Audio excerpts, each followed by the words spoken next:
Now, the ruling has met with disapproval from groups like Amnesty International, and even the ICC prosecutor, Fatou Bensouda, described the ruling as regrettable. So who should be held accountable for these killings? Well, I mean, as far as Bemba is concerned, he's a free man, subject to a conviction that he has for interfering with witnesses. I mean, that's the adversarial system of justice, and he's been adjudged innocent, and he's free to go. Now, it is sad because this was another case where there were widespread allegations of sexual violence against women and multiple gang rapes against women and even men. So from that point of view, of course, the human rights community will feel somewhat aggrieved that no one has been made to account for these heinous crimes that were committed by soldiers on women, and the element that sex is being used as a tool of war. And one would have expected that this case would have resonated, that reasoning that sex is too often, by the way, being used as a tool of war. Former ICC prosecutor Charles Adiogun Phillips, thank you so much for joining us on Network Africa. Thank you for having me. Thank you. Ethiopia's Prime Minister Abiy Ahmed has promised that water supply to Egypt will not be disrupted by the massive dam under construction on the River Nile. On his visit to Cairo, he told President Abdel Fattah al-Sisi that the Grand Renaissance Dam will not restrict the flow that Egypt relies on for drinking water, agriculture and industry. Mr. Sisi also says the two men are now close to resolving the difference that have delayed the project since construction began in 2011. Local media reports say Egypt has worked to undermine the project, but Mr. Abiy Ahmed's visit is a sign that the largest hydroelectric scheme in Africa could soon be completed. Thousands of people in Badme, the town at the heart of the border war between Ethiopia and Eritrea, are protesting against the Ethiopian ruling coalition's decision to give it to Eritrea.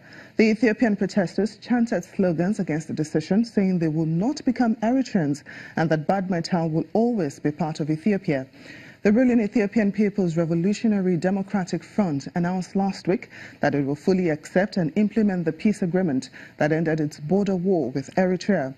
It says it will accept the outcome of a 2002 Border Commission ruling which awarded disputed territories, including the town of Badme, to Eritrea. This will end a dispute with Eritrea that sparked Africa's deadliest border war in 1998, where tens of thousands of people were killed in 2 years of fighting.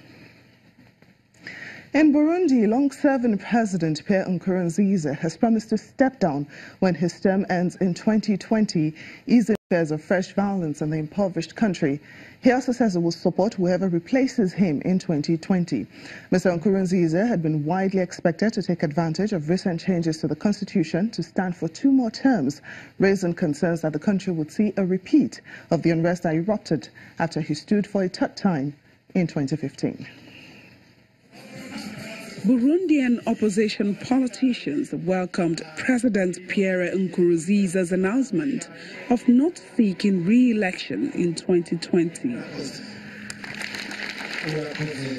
They described it as a positive step in the right direction for Burundi's democracy, especially after he had been accused of trying to cling to power.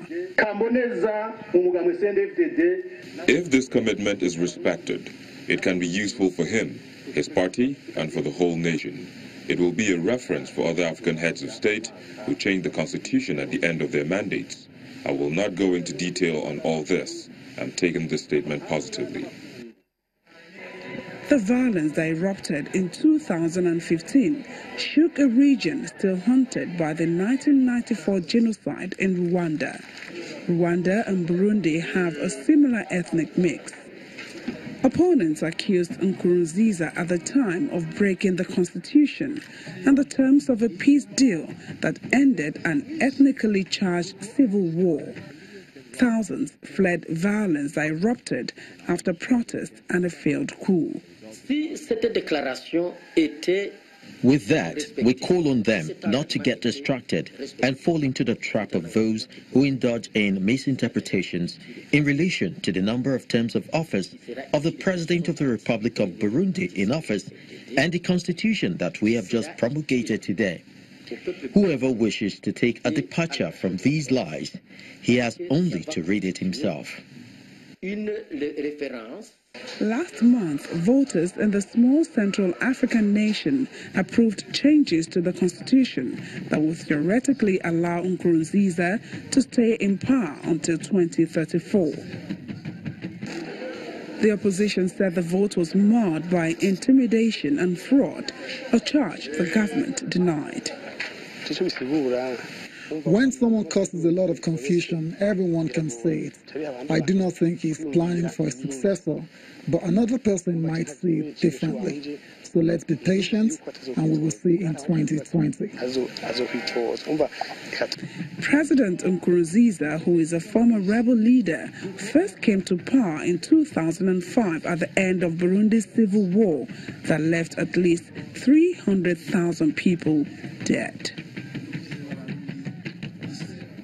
Still to come on the program, a guitar player in a Kenyan hospital uses music to soothe the soul and help heal the body. Please stay with us for details.